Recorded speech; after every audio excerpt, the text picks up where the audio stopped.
Vedamurthy Prajapower breaking news Bengaluru city Mahalakshmi layout ಸುದ್ದಿ. ಇದು ಮಹಾಲಕ್ಷ್ಮಿ ಲೇಔಟ್ನ ಬಸವಧಾಮದಲ್ಲಿ ಆಯೋಜಿಸಿದ ನಾಡಿನ ಸತ್ಯಾಗ್ರಹ ಗಣ್ಯರು ಸಿದ್ದಗಂಗಾ ಮಠದ ಪರಮಪೂಜ್ಯ ಡಾಕ್ಟರ್ ಶ್ರೀ ಶ್ರೀ ಶ್ರೀ ಶ್ರೀ ಶಿವಕುಮಾರ ಮಹಾಸ್ವಾಮಿಗಳ 119ನೇ ಜಯಂತಿ ಹಾಗೂ ಗುರುವಂದನಾ ಮಹೋತ್ಸವದಲ್ಲಿ ಪಾಲ್ಗೊಂಡು ಅವರ ಭಾವಚಿತ್ರ ಹಾಗೂ ಪುತ್ಥಳಿಗೆ ಪುಷ್ಪಾರ್ಚನೆ ಮಾಡುವ ಮೂಲಕ ಗುರುವಂದನೆ ಸಲ್ಲಿಸಿದೆ.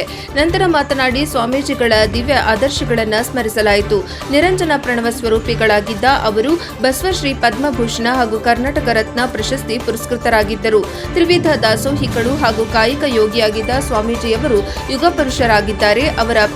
ಅವರ ಪ್ರಾರ್ಥಿಸಿದ ಮಹಾಲಕ್ಷ್ಮಿ ಲೇಔಟ್ ವಿಧಾನಸಭಾ ಕ್ಷೇತ್ರದ ಮಾಜಿ ಕಾರ್ಪೊರೇಟರ್ಗಳಾದ ಶ್ರೀಮತಿ ಹೇಮಲತಾ ಗೋಪಾಲಯ್ಯ, ರಾಜೀವ್ ಗಾಂಧಿ ಆರೋಗ್ಯ ವಿದ್ಯಾಲಯದ ಸನ್ನಿಹಿತ ಸದಸ್ಯರಾದ ಶ್ರೀ ಡಾಕ್ಟರ್ ಮಂಜುನಾಥ್ ಗೌಡ, ಜಯರಾಮ್ ಮಾದೇವ್, ಶಿವಾನಂದ ಮೂರ್ತಿ, ಅವಿನಾ ಆರಾಧ್ಯ, ರಾಘವೇಂದ್ರ ಶೆಟ್ಟಿ, ರೈಲ್ವೆ ನಾರಾಯಣ, ಹೇಮಂತ್ ಮೊದಲಾದ ಸ್ಥಳೀಯ ಮುಖಂಡರು ಸ್ವಾಮೀಜಿಯ ಪುತ್ಥಳಿಗೆ ಪುಷ್ಪಾರ್ಚನೆ ಸಲ್ಲಿಸಿದರು. ಹಲವಾರು ಮುಖಂಡರು ಕಾರ್ಯಕ್ರಮದಲ್ಲಿ ಉಪಸ್ಥಿತರಿದ್ದರು. ವರದಿ ವೇದಮೂರ್ತಿ ಪ್ರಜಾಪವರ್ ಟಿವಿ ಬೆಂಗಳೂರು.